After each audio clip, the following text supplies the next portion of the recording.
Halo teman-teman, jumpa lagi bareng saya Daniel dan dalam video kali ini kita bakal mengupas salah satu kisah sukses seorang investor yang berasal dari luar negeri tentu saja teman-teman.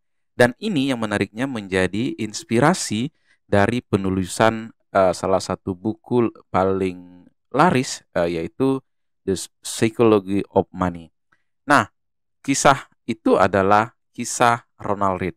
Jadi, seorang investor yang pekerjaan sehari-harinya ini berasal dari Vermont ini merupakan seorang office boy di salah satu SPBU. Nah, bagaimana kisah selengkapnya? Yuk, kita simak terus.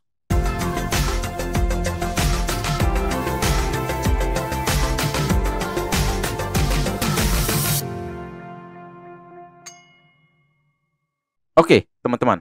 Jadi, nama lengkapnya ini adalah Ronald Read. Jadi, dia merupakan seorang petugas kebersihan di Vermont, Amerika Serikat. Dan ternyata teman-teman yang membuat kaget tetangganya ini adalah setelah dia meninggal pada 2015 lalu. Gimana enggak coba teman-teman? Read ini yang kadang bikin orang kasihan terhadap gaya hidupnya ini, ternyata punya aset hingga 8 juta US dollar atau setara dengan 159 miliar kalau dirupiahkan saat ini teman-teman. Nah, di sini adalah salah satu bukti investasi yang mana ini modal kecil tetapi punya cuan yang tergolong besar. Nah, Reed ini sendiri teman-teman adalah sosok yang memiliki pekerjaan sebagai montir juga sekaligus montir di pom bensin dan petugas kebersihan.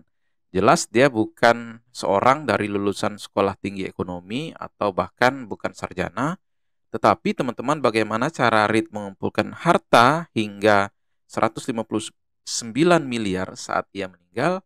Nah, dari latar belakang pekerjaannya teman-teman awalnya si Reed ini membantu saudaranya Fred di ini sebagai petugas pom bensin atau sebagai montir selama 25 tahun.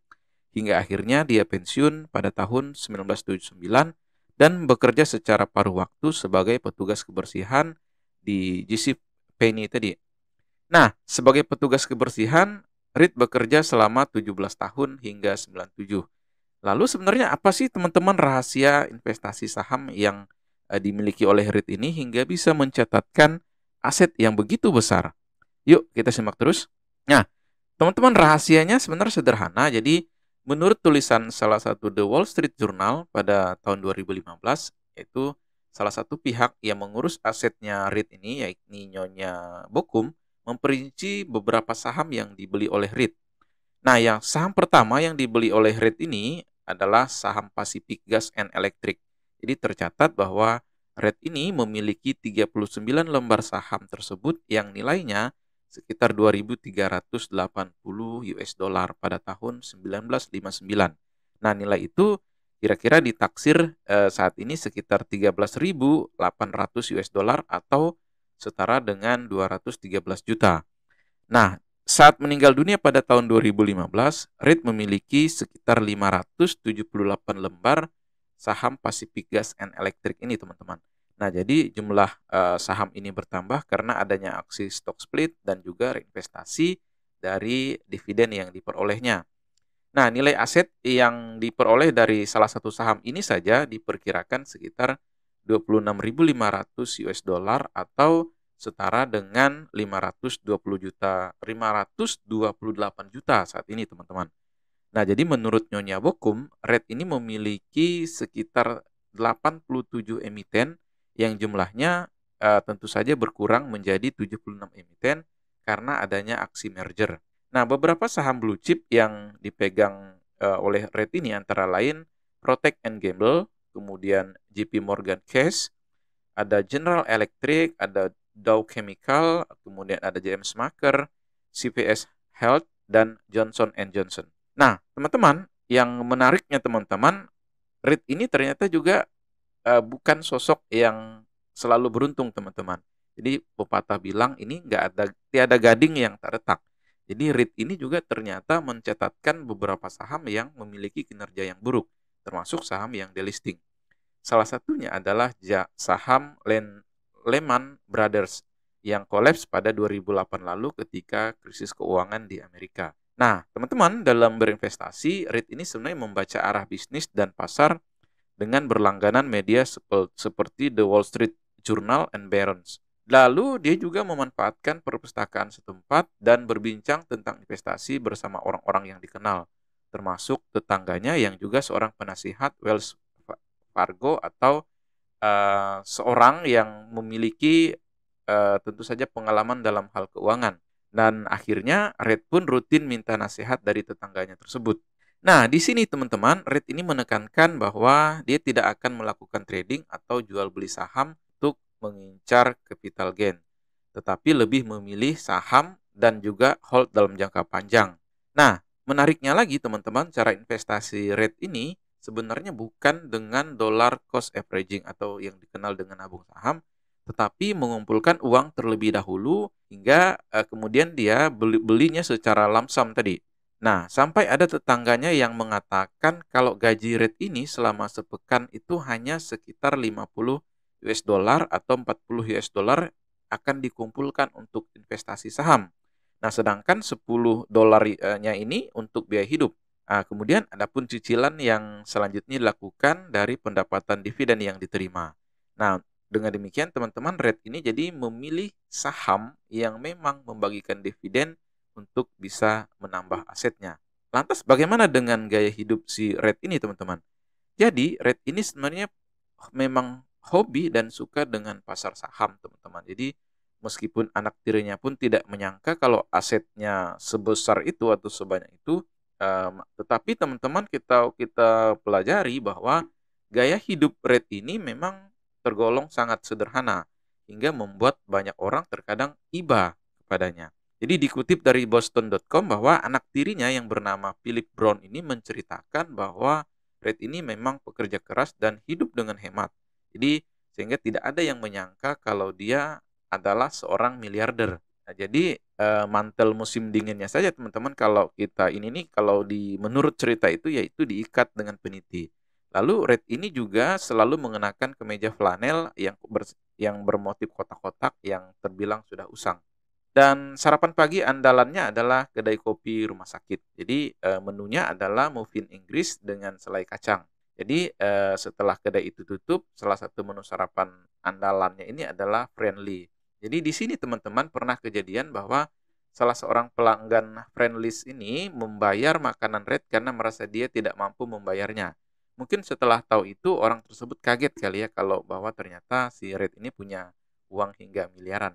Jadi Red pun sebenarnya terbilang membeli rumah senilai 12.000 US dollar ini dalam beberapa dekade sebelum akhirnya ia meninggal. Jadi rumah senilai 186 juta rupiah ini sebenarnya terbilang sederhana.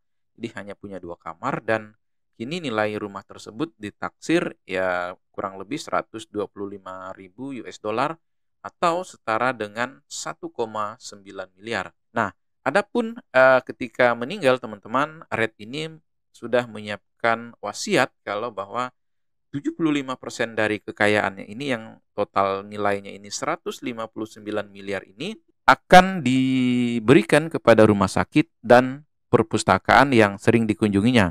Nah, sedangkan 25%-nya ini kemudian diberikan kepada anak tirinya.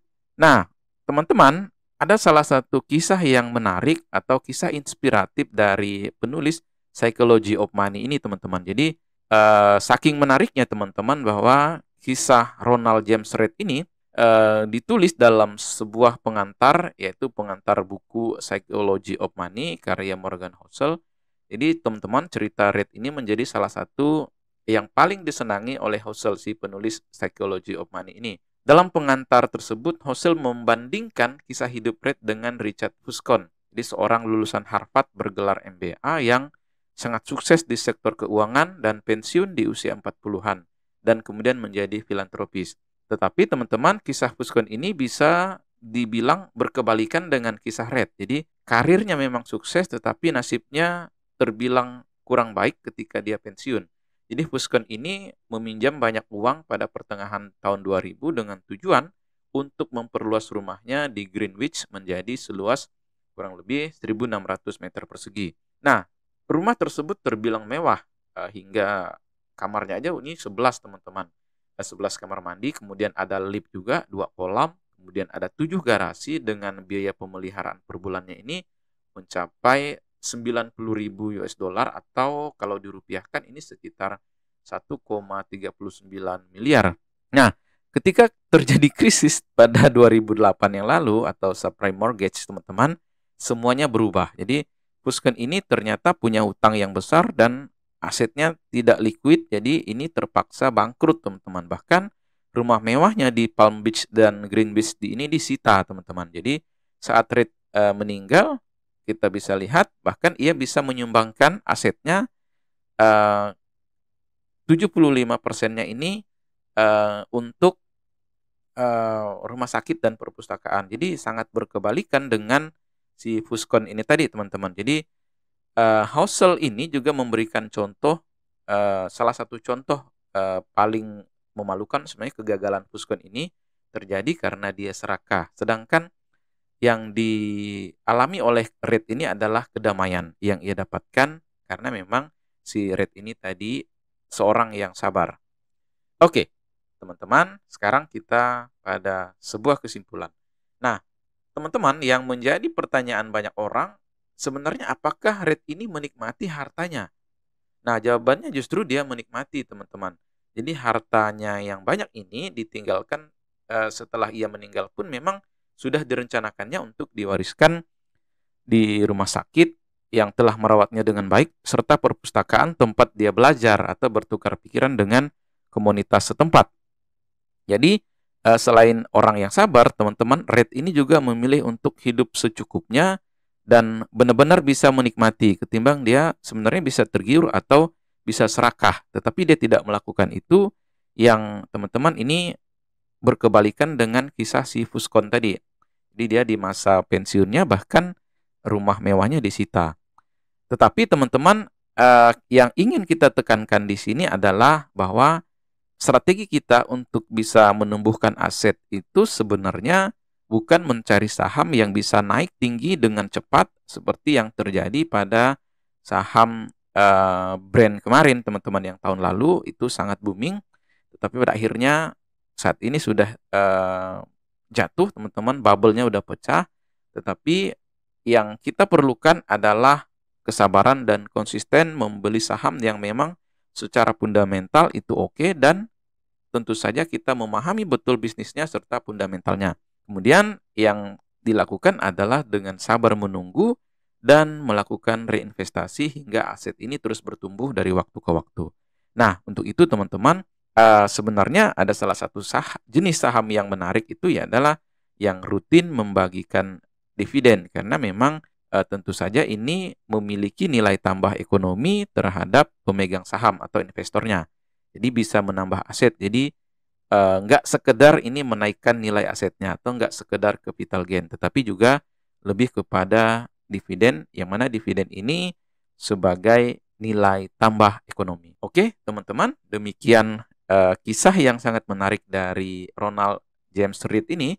Mudah-mudahan ini menginspirasi Anda, dan menariknya juga teman-teman, secara tidak sengaja saya menulis kisah Ronald Reid ini dalam sebuah buku yang saya tulis yang berjudul Become the Rich Employee. Jadi buku ini mengisahkan tentang seorang karyawan atau bagaimana seorang karyawan ini bisa menciptakan kekayaan melalui investasi meskipun dia masih bisa bekerja dan menghasilkan uang. Jika Anda tertarik, Anda boleh membeli buku ini dengan harga ya nanti tercantum di link di deskripsi. Oke, teman-teman, jika Anda suka dengan konten ini, silahkan tekan tombol like atau tekan tombol berlangganan atau subscribe di channel Catatan Daniel agar kami bisa lebih semangat dalam memberikan edukasi atau konten-konten yang bermanfaat untuk Anda. Saya Daniel dan salam satu frekuensi.